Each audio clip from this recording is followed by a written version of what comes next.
Hi, good day all of you. Welcome to our session. Welcome to our channel, Intelligible Tutorials. In this today's session now, I want to give the week 4 solutions of the course Cloud Computing of the NPTEL SWAYAM 2023. Okay, so here we are going to see the questions and we will try to solve the solutions for this. All are theoretical questions here. So Azure App Service plans define instance size, security, reason, scale, count. Here, the first one is the answers are the first one A, second one is C, third one is D, that is instance size, reason, and scale count. Second question: in Azure App Service supports local JIT to deploy content to a web. Is it true or false? Yes, it is true. It supports local JIT to deploy content to a web app. Okay. Now coming to the third question: which of the following statements are false for Microsoft Azure Resource Group? So it is a logical container, that's true, and it manages Azure resources, that is true, and it deploys web apps, databases, and storage accounts, that is also true. But which one is false? It is a physical container. It's a false statement according to the Microsoft Azure Resource Group. So C is the correct answer for this. Coming to the question number 4, identify the correct statement on Google App Engine. The correct statements are two only here. It is a platform as service component of GCP. It is a part of Google Cloud Platform GCP compute infrastructure.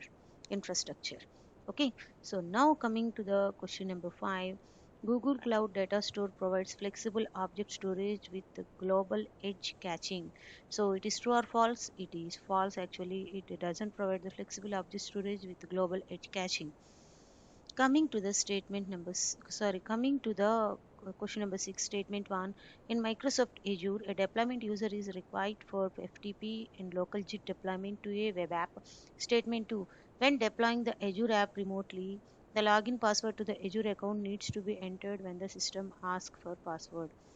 Statement 1 is true and statement 2 is false. Statement 1 is false, statement 2 is true. Both are true and both are false. The correct answer for this is statement 1 is true and 2 is false. So Microsoft Azure, a deployment user is required for FTP in local JIT deployment to a web app. It is a true answer. Right now coming to the question number 7, that is column 1 and column 2. Google App Engine is matched with helps to migrate web application to Google Cloud Platform. And B, Google Cloud Endpoints is matched with helps end users application scalability. That is point number 2 in column 2. And coming to the C, Google API, it integrates Google services into the end user's application.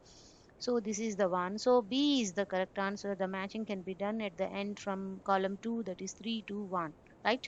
So B is the correct answer for this. Coming to the question number 8, while developing a web app using the Google App Engine, the development server should not be kept running when changes are made to the source file. The answer is false here for this question number 8. Now coming to the question number 10, identify the correct statements on OpenStack storage concepts. Ephemeral storage is managed by Nova. That is a correct statement. Black storage is accessible from within VM as a local file system. It's a false statement actually. And both block storage and object storage persist until specifically deleted by the user. It is a true answer. And the last one is object storage is used to add additional persistent storage to VM and or run operating system. So this is also considered as the false statement. So A and C are the correct statements here, right? So now coming to the question number 10, which of the following are storage services provided by the Google Cloud Platform? That is Cloud SQL and Cloud Data Store. So these are the answers according to my knowledge, I answered for this week 4 assignment. So once again we see from the starting onwards, that is question number 1, A, C and D. And for question number 2, it is A. And coming to the question number 3, it is C. Question number 4, it is B and D. Question number 5, it is B. Question number 6, it is A. Question number 7, it is B. Question number 8, again it is B. Question number 9, it is A and C. And question number 10, again it is B. Okay, so these are the answers for the week 4 assignment. So thank you one and all.